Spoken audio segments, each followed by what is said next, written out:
This podcast is part of E2C Network, where we share the whole Auburn experience. David Housel described it best. We are living the whole of the Auburn experience in good times and bad times, high expectation times, frustratingly low expectation times, times that don't seem to end. There's no light that seems to be at the end of the tunnel, but then we remember that this is the Auburn roller coaster ride. This is the Auburn experience. It encompasses sports, culture, and of course, the Auburn family. And because it encompasses the Auburn family, got to have an Auburn family member here to co-host alongside me. I'm your host, Kyle, back in the saddle after a little bit of a hiatus for both of us. Mr. Austin Scott, welcome back to the show. Thank you, Kyle. War Eagle to you, sir. It has been a minute, but it's good to hear you and see you, and glad to be back in the saddle with all our friends. We got plenty to talk about, Tons. and it's going to be football heavy, folks. It is, and rightfully so. I think there's a lot of assessing that needs to happen, and that's just the nature of the beast when we've missed the last 2 weeks. Again, for those of you that may not be aware, I've had a bunch of good personal stuff going on that we'll talk about many, many moons from now, but that's been kind of, I won't say holding me back, because it's definitely not holding me back. It's good stuff. But Austin was a little bit under the weather last week and tried to power through. And between me and his wife continuing to question whether he was able to, we finally convinced him it probably wasn't in his best interest. So don't ever question Austin Scott's commitment to you guys, because we had to force him out of seat number 2 last week. So we appreciate your commitment, Austin. Just always listen to your wife. I mean, I think that goes far and above whether or not you should do a podcast. But yeah, it would have sounded really bad, and our listeners would have been like, "Oh my gosh, we need to buy Austin some new microphone equipment because he sounds like he's been smoking 2 packs a day." But I'm back. What I happened? sound okay, I hope, and so we'll just see. And I think we might have lost Kyle with some internet issues. There we are. There you are. You back? We are back. We're back. We'll power through. This is the great thing about watching a live show, is that you see it all. You see how the sausage is made. So yes, never count out Austin Scott, his commitment to this show, and we appreciate your service, sir. But we have just got to jump into things here. I mean, I feel like we can go 1,000 different ways with this. We have things that we want to talk about from Cal. We have things that we want to talk about from homecoming weekend, and that's probably one of the few good things of the last 2 weeks to really dive into. But we got to assess this team as a whole after SEC play. So if you guys will indulge us for a little bit, I know you're eager to hear our thoughts about last weekend. Let's go back. Let's go back to Auburn's on the road to California, of all places, the very first time. Can I just give the Auburn family a humongous shout out? Again, I don't know why we act like this is shocking. They continue to show up on the road, but it's not just on the road. It's in Berkeley, California, of all places. Seemed like there was a huge contingency of Auburn, comparatively, of course, it's their stadium, you understand that you're never going to win that battle. But I think we continue to show as an Auburn family. That was my impression, at least, Austin, that we did a great job showing out. Oh, absolutely. And you always see when these kind of things happen, the first taste of it, of when Auburn's taken over somewhere, is Tiger Walk, right? With the visiting Tiger Walk, that's kind of this makeshift setup. It's word of mouth on where it's going to be and what time you need to be there, and the swarm of orange and blue just shows up. And I think that's when we all started to really see, at least on social media and things, that Auburn was going to have a heavy contingency out there, to no one's surprise. I think my favorite quote I saw was there was a University of Cal, or Cal University, whatever the university is, their own security out there asked an Auburn fan, "Does this happen everywhere? Because we've never seen something like this." And it was like, yes, this is what happens everywhere. And you just, how can you not love that kind of thing? Because that is what we've come to do or come accustomed to, is that Auburn fans travel. You and I talk about that all the time. It doesn't matter what sport, doesn't matter what bowl game or what NCAA tournament site, you're going to get a heavy contingency of Auburn people no matter where. And so that was awesome to see. It was great to have them there. The way the game ended up going, Auburn needed, any ounce of orange and blue love they could get, and they did. And it ended up being a happy trip for a lot of folks. And it was a late night for us over here on the East Coast. For me, for other reasons, but I was obviously trying to keep track of what was going on with that game.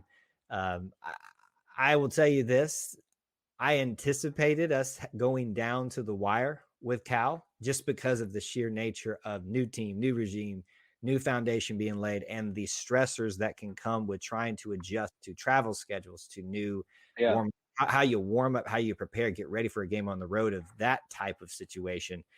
I did not think it would be maybe that squeaker of a win at the end. But thankfully, what we're talking about that game and pretty much the last two games as well is how surprisingly Auburn's defense has been its strongest point thus far, where there was a lot of people that were excited about having Hugh, having Philip Montgomery come in. Ron Roberts and his defense, for a lot of reasons, has been showing out. And that's kind of what I walked away with definitely the last 2 weeks, but in the Cal game too. Yeah, no, absolutely. And I think that, that game was a Eugene Asante game. He was everywhere for Auburn. Let's work.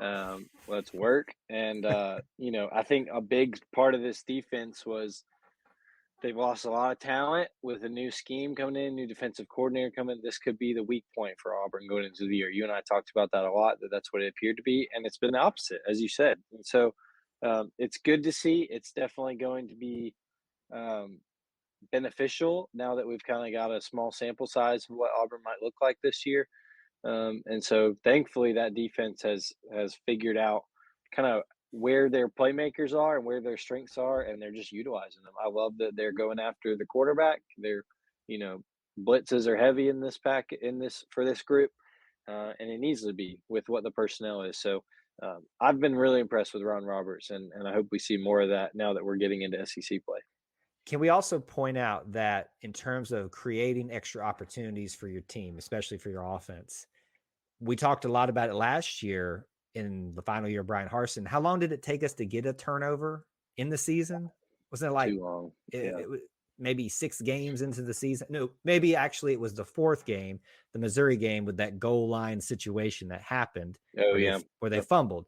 But still, we have more than we had at that point already just in game 2. Like, it was just crazy to see the night and day difference of a defense under Ron Roberts versus, and look, I think Jeff Schmedding, the DC who took over for help me, who was the one before that? I'm on an island here. I'm sinking. Yep. Well, Schmedding, he wasn't that bad. No. And he's I can't remember. It was a weird situation. There were so many of them coming in and out. But he was dealt a rough hand, I think is what you were probably getting at. Yes, that's basically what I was getting at. So it's just one of those things where the night and day difference happening on defense is pretty interesting. And we knew that we had a great defensive back group. We knew we had some great veterans, even with some injuries. But what we're finding out is some of that young talent, KN Lee, for example, is really, really strong and able to help the Tigers in a situation where they continue to take more injuries. So in my eyes, the strength is the defense, but what we're continuing to learn is, even starting back at that Cal game, is the defensive back group is really, really strong. Absolutely. Yeah. And that game would prove to see Jalen Simpson have his second interception. We'll get to the Samford game in a minute. He would get another one. And so, that's a good contrast between last year with regards specifically to turnovers. But this team is making those opportunities more, which, as we'll probably get into, that this offense is going to need many more opportunities than probably just usual. So, and I think Kyle's going to be coming back here again soon. So we'll probably pick up right there talking about the defense.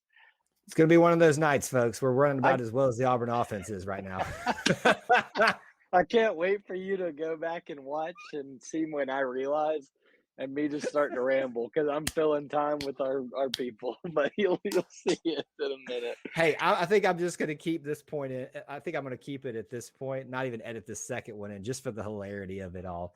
So just to kind of try to get to the end of this segment for the Cal portion of the game, I think we found things that we were very frustrated by that would continue over into the next, couple weeks, which we'll break down here in just a bit. But I walked away, not being super frustrated by the fact that we went to a very difficult situation and Yep. still got out of there with a win. Was it an impressive win? Will that be something that we look back in years to come and go, hey, wow, look, remember that Cal game we stood up? No, it won't be. But I walk away from this being happy the way we represented as a fan base showing out there. And much like with the Penn State game a couple of years ago, where we were excited to have them back or have them on our side, I hope Cal fans will come to us and experience why we're so fervent of a fan base. Yeah, no, and that'll be a good return trip. I think it feels a little different, and this is probably more just personal bias because I went to Penn State. I did not go to Cal. That I feel like it won't be as sentimental, Sure. just probably because it's so foreign. But I mean, next year that's also an ACC matchup starting next year. So, You would which is you would go to bizarre. It's just yes. just bizarre that next year, what like we're gonna play the same school back to back years, less than a year apart, and they'll be in different conferences. That's the state of college football right now, I guess. I mean, think Um, about that. Auburn has concluded play with the Pac-12 as of this year. yeah, That's it. unless we get somebody in a bowl game. If That's true. if Well, we get to the yeah, bowl yeah, yeah, I was about to say, hold on now. Let's not count our chickens before we had here. What we do know is that we played Cal for the first time as a Pac-12 opponent. We will play them for the second time game. as a difference conference, even if they still make it into the ACC at this point. Nobody really knows exactly Yeah. what's going to happen. But let's put that one in the books because I know there's more pressing matters to get to, and we'll talk about game 2 next. Homecoming is always a special time. And even in the midst of some frustrations right now with how offenses may or may not be performing, how, whatever your frustration is at this point, because we're recapping basically 2 to 3 weeks it's being out. I always value and love coming home for homecoming, Yeah. whether it's the parade, whether it's everybody in the stadium together, arm in arm, singing the alma mater, whether it's a ginormous plane nearly hitting your jumbotron, Mm. because you got to do things. If you go, as my friend Jameis Winston once said, if you're going to do it big. Then I probably misquoted that, but it's close enough because that was a weird quote he had that day. Homecoming is extra special, and I love it every single year. And I feel like you and I think on the same wavelength there. We do, yeah. I mean, homecoming special. It's always ends up being just a full day of a lot of things that going on. It was a night game for Auburn, so it was truly a start to finish day of a whole bunch of activities. There's one of my favorite parts is always looking at the homecoming floats on the concourse and seeing who did it last minute and who put the work in. He's Who always had the the one. There's always one. And they looked good this year. It's fun for me, even though I don't even know these girls anymore, to see who's homecoming queen, to see the Right. signs around campus and the town. And so it's just at its core a very college thing to have homecoming. And so it's very special. For me this year is extra special. Yep. My boys went to their first Auburn game, and Mm. we made it a whole half, which is a whole half more than we were expecting to make it. So it was a full day. We had some friends of ours that are dear friends we met at Auburn who also have a couple kids now, and we're planning on coming to this game. And we all decided, you know what, we're crazy, but let's just do it. Let's see how it goes. We're taking them in, and it surprisingly went okay. We spent a lot of time in the student center to feed and to hang out before going in. My friend's oldest is about almost 2 years old and absolutely obsessed with Aubie. So they went to see Aubie at Tiger Walk and got a little bit of a glimpse at him, but then we went to, his corner in the student center. And I think we could have left that kid there all day and come back and after the game and he would have been there. But just a special time.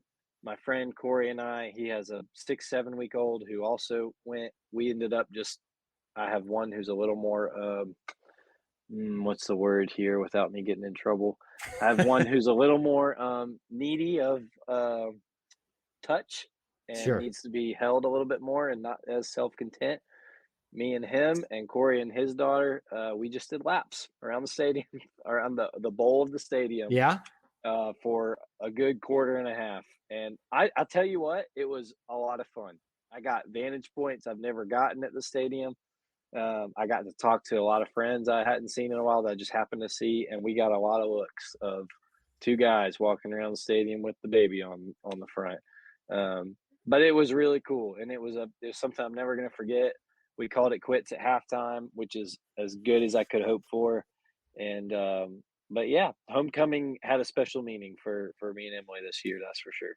You talking about different vantage points. I will mention this. I already kind of dropped the hint that listening to the alma mater, all of us, those of it that know it, and it's a good portion of us that know it in the stadium, especially for homecoming, singing that.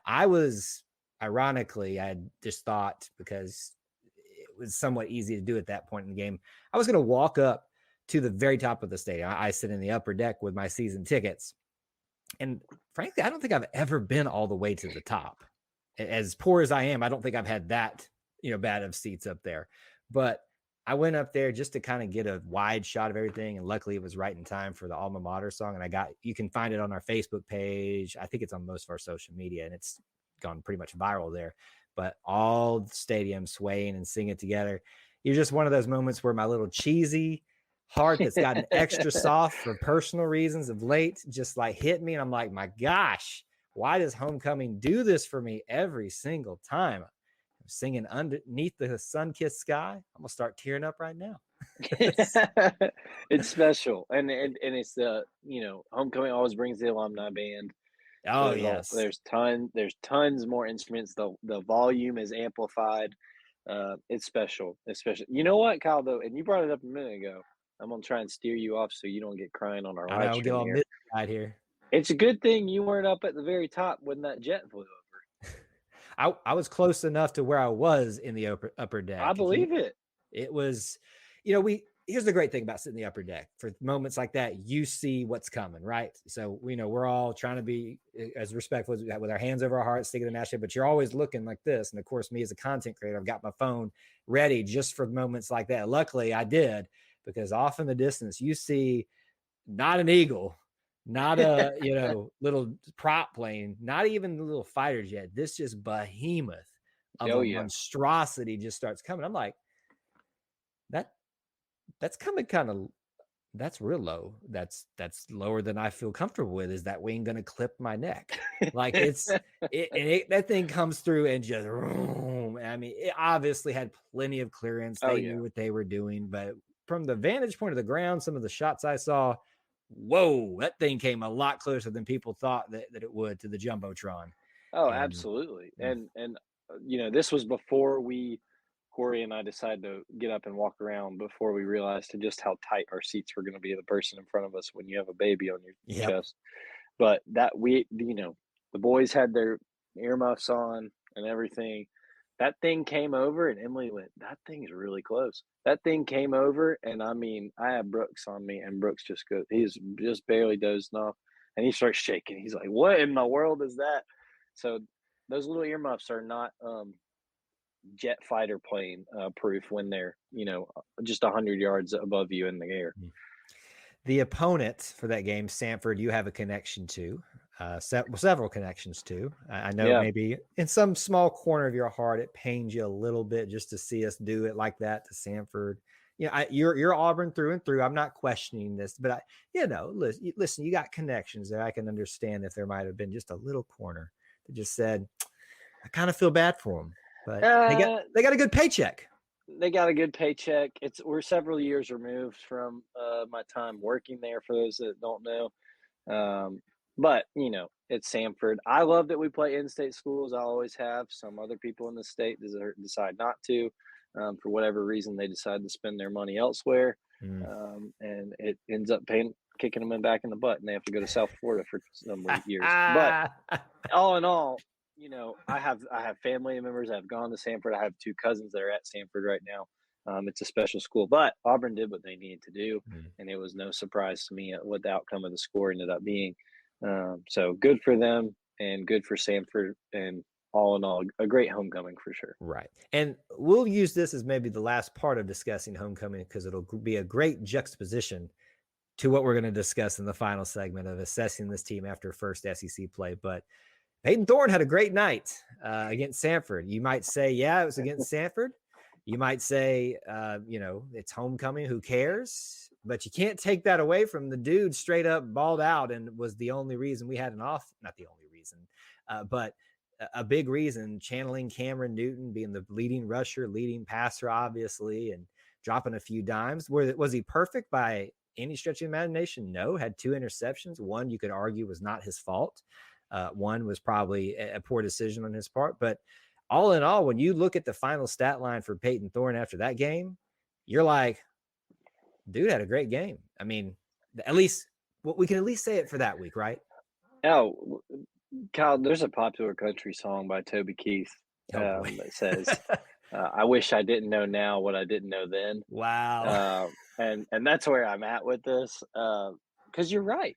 Peyton Thorne was a mere, 15, 20 yards away from being the first Auburn quarterback ever to have 300 passing yards and 100 rushing yards in the same game. Folks, that's more times than Cam Newton ever did it, Nick Marshall ever did it, Bo Nix ever did. A lot of good dual threat quarterbacks that have come through Auburn. And,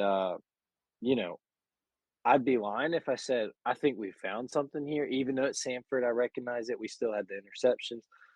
And it was a solid stat line for Peyton Thorne.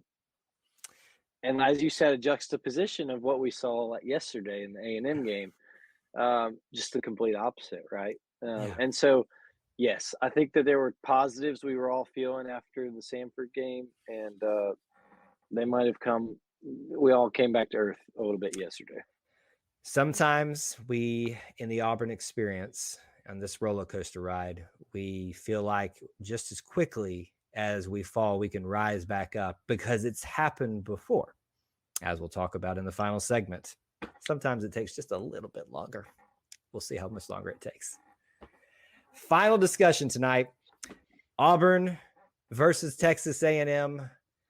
We had quite an interesting game. Well, it probably wasn't interesting. It was more frustrating than anything. The Tigers fall by the final score of 27-10. We've obviously broken down the feelings and had our therapy session on our post-game live stream on YouTube. And boy, did I get what I expected out of that. A lot of frustration, some founded, some very irrational. And again, as I continue to express to people, if you're not willing to say things to someone's face, don't be posting it on social media and on a YouTube stream. Don't be that guy. Don't be that lady. That's just not the way the Auburn family is supposed to work. I'm going to get off my pedestal for a second here. Probably going to get back on it a little bit throughout this segment. But let me just put this out here, folks. There's no one here, Austin, myself, making any excuses for what happened against Texas A&M. Absolutely atrocious, disgusting, was frustrated. The coaches are frustrated. The players are frustrated. No one is happy with that game. There's a difference between understanding how you can be frustrated with something, but also understanding context. Let me understand what context means. Context means that you understand that this team has gone through 2 years of transition that it never should have gone through to begin with, never should have even happened. But yet we had to have something new and had to have something different. And so when we don't get that, when the time when we want, we throw hissy fits. Just like because Bo Nix was the worst quarterback ever. Oh boy. And now, lo and behold, we want him back. We wish we never got rid of him. So I know I just made a lot of people mad with that little bitty rant, but it's been sitting inside here. And all my good feelings that I've had going on behind the scenes finally just let loose there. Yeah, well, you've had some emotional moments here lately for whatever reasons. And yes. And that's people okay. are like screaming, will you quit alluding to that? We will talk about it at some point. It is just not appropriate at this moment. The thing we talked about how Peyton Thorne's numbers against Samford were or was it just Samford or was it, I think, yes, I think you can say there was a point to where, yes, it was Samford and some inferior competition. I also don't think, I think we're looking at two ends of the spectrum here where Samford, yes, anybody what Power 5 team shouldn't be looking like that against Samford? What quarterback shouldn't be putting up back numbers against Samford? On the same vein, I don't think Peyton Thorne is as bad as we saw him against A&M. Right. let's not forget Peyton Thorne. Yes, is a 2-year starter at Michigan State, a team captain. The SEC will use the catchy phrase, and we'll make them a few more dollars. It just means more. And there's a part to where when you go into A&M, a team that has a ton more talent than you do, and a stadium with that many fans, and a team that is still finding its bearing with new play calling. They're still meshing together with their own relationships. Something like that bad can happen. I think that, Hugh Freeze has been very honest about where this team is at and where he has seen them and the talent gap, as well as where Peyton Thorne needs to be more consistent and improve. And I think Peyton Thorne would agree with that. When you have 3 quarterbacks that combine for 56 passing yards, something's not good all the way around. And so it's a gut check for a lot of Auburn fans. But I think if we're being honest with ourselves, a lot of Auburn fans, that's from some expectations that were never supposed to be that high in the first place. And if I don't want to just give it all and say we should have been listening to Hugh Freeze all along, but who knows how his team situation better than anyone else is him. And I think that he has repeatedly said the talent gap's not there. We know we're going up against top recruiting classes year after year, and that we are going to have to get there at some point, and we will get there at some point, are his words. But we're not, and that's going to show in this first year. So yes, it's frustrating. I said it pre-show before we started recording. I think a big thing that frustrates a lot of Auburn fans is that we're going on close of a decade to the same stuff. We're just seeing offense that's struggling, offense that's a lull. This is a side tangent, but it relates. Sometimes in my thoughts of Auburn, Kyle, I sit there and I wonder, I'm like, would I want to go back to when we just had no defense, but we could outscore anybody, or we would, rely on the offense to just come out and, that 2014 year where we're trying to beat South Carolina by 45-42 just because the defense can't stop anyone with a heartbeat. And it's like, no, we would be frustrated at that too then, right? It ebbs and flows. And so right now it's the offense, and it's been the offense for several years outside of a couple bright spots. So you and I are in agreement that this is going to take time. Any coaching change is going to take time. Right.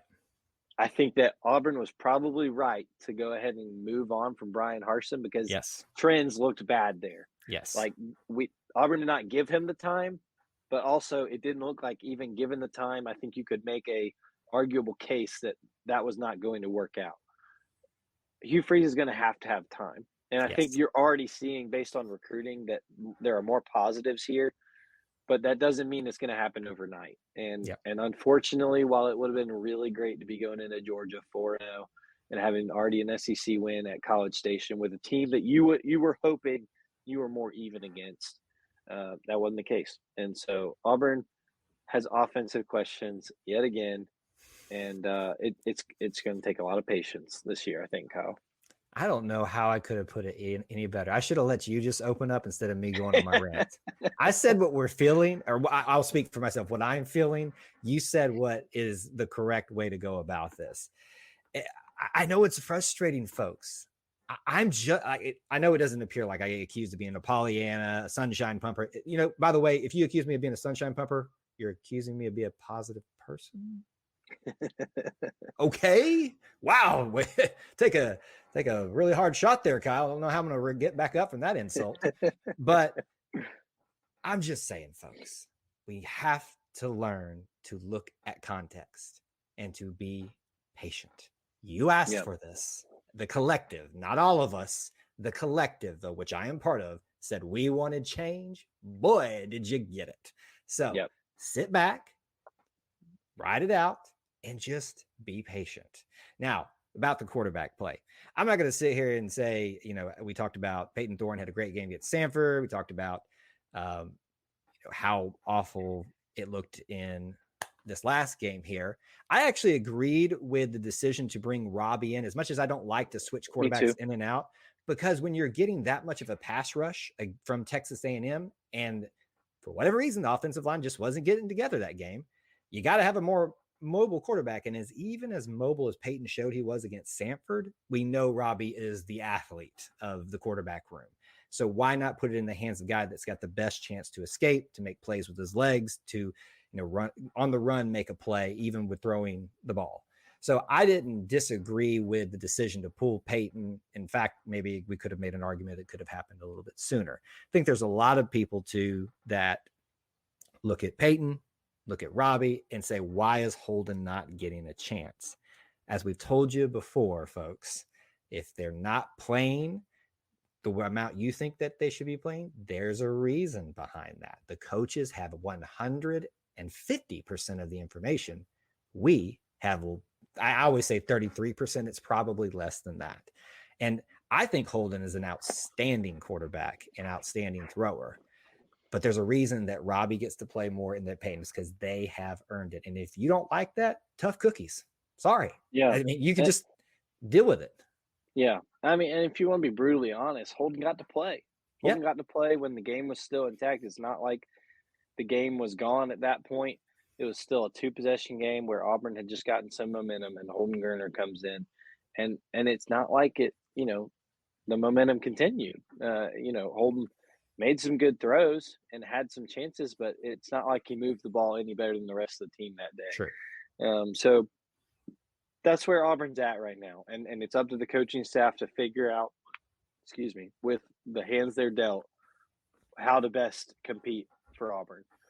That does not get easy with the schedule coming up, such as life in the Southeastern Conference.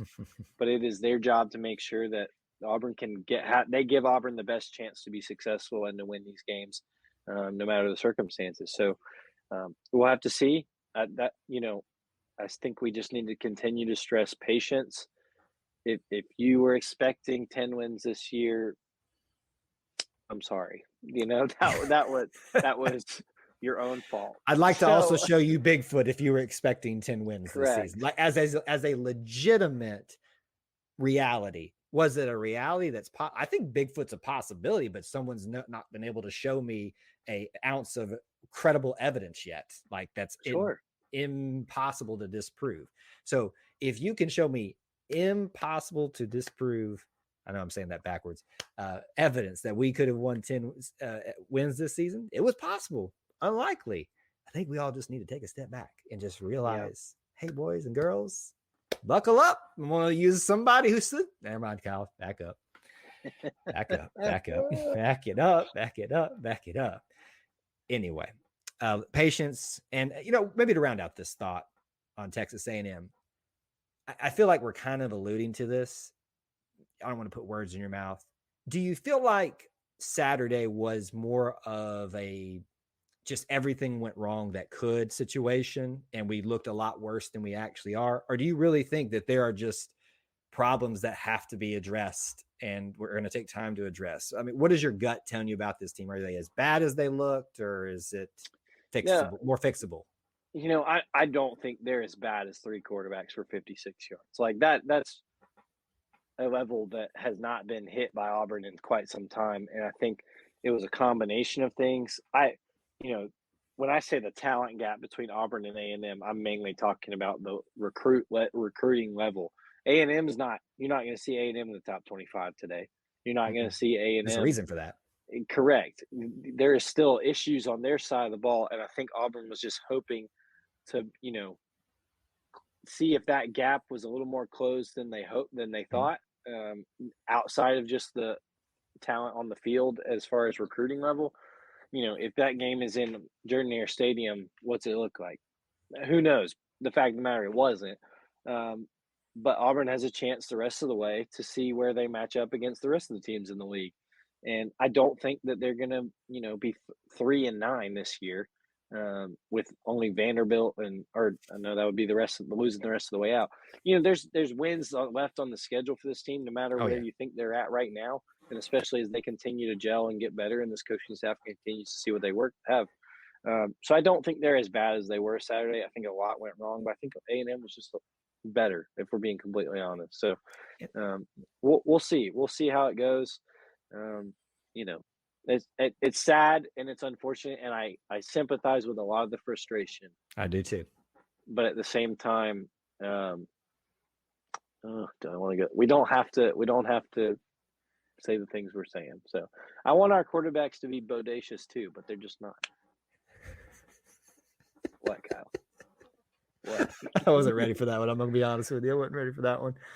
I was gonna use our old famous phrase. It didn't have to be this way. So it is what it is. I'm dancing on a razor's edge. I can't even talk, on a razor's edge tonight. That's how up about this I've been for quite some time.